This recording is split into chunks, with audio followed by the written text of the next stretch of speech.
To begin the shutdown sequence, right-click into the background. Scroll down to Service Tools and over to System Shutdown. Click on System Shutdown, and when prompted, click on the Yes button.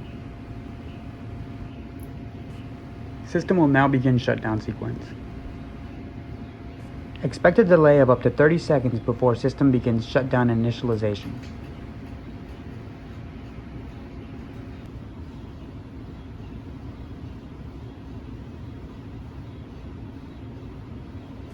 After about 5 minutes, your system will be completely shut down.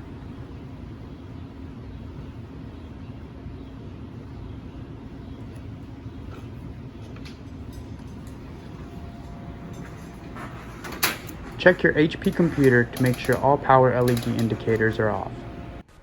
Once Operator Console has been shut down, head to the equipment room and press the Power Off button. This will shut off power to your system's cabinets.